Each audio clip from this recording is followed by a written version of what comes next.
bine ați venit la un nou episod. Astăzi o să merg la Stuybenfall.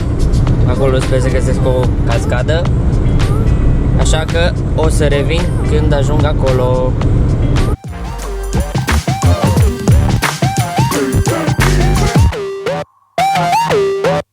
Tocmai am ajuns în parcarea de la cascadă. Am parcat mașina.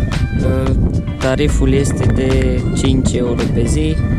Am pus biletul, așa că să mergem spre cascadă. Cam asta e cascada. Ne-am uitat pe traseu. E un traseu de 50 de minute până sus. Să căutăm cărarea.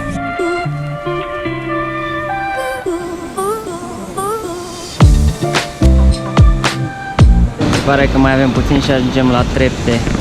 Dacă se vede aici e o punte foarte mare suspendată, o să trecem și pe acolo.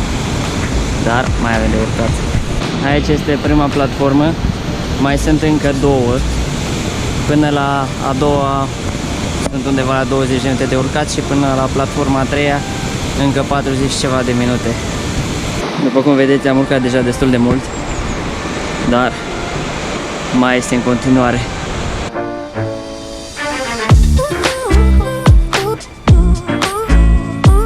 Am ajuns și la platforma numărul 2, dar nu o să mergem pentru că e foarte multă zăpadă.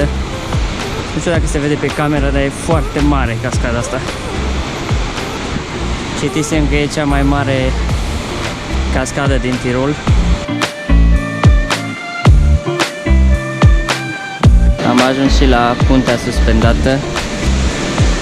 Mai este mult de urcat. Și de aici se vede o priveliște superbă.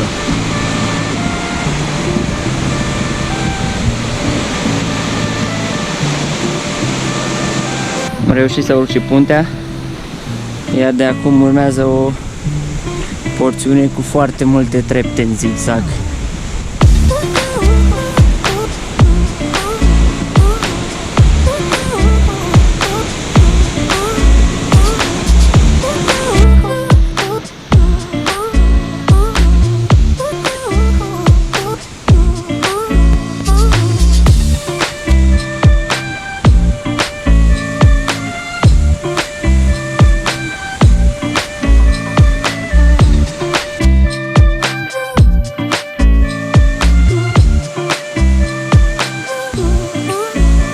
Am ajuns și la platforma numărul 3.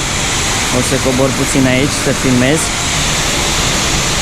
Tocmai mi-a spus cineva că mai sunt încă 410 trepte până sus acolo la platforma cealaltă deasupra cascadei. Este foarte frumos, dar bate vântul și mă și stropește.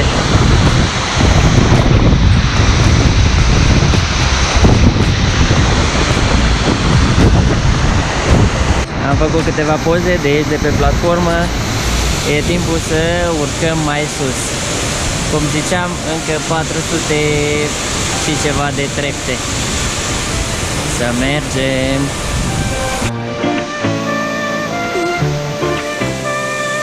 Mai avem foarte puțin de urcat. Am plecat de jos acum aproximativ o oră și jumătate. Nu este foarte obositor traseul, dar în schimb este foarte frumos. Să sperăm că nu o să vină ploaia.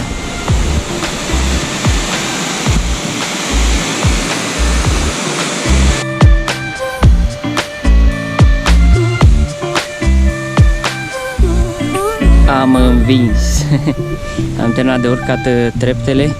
Cred că mai este o mică punte peste cascadă și apoi o platformă și da, cred că cam asta a fost.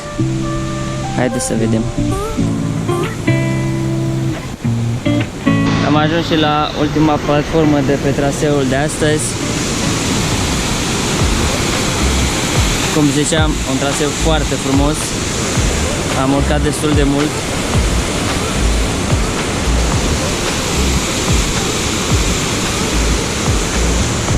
acolo am urcat pe această punte. După cum se vede, e foarte departe.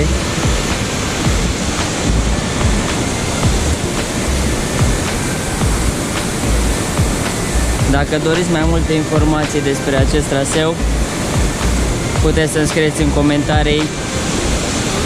Voi fi mai mult decât bucuros să vă răspund. Iar acestea fiind spuse, ne vedem în episodul următor. Pa, pa!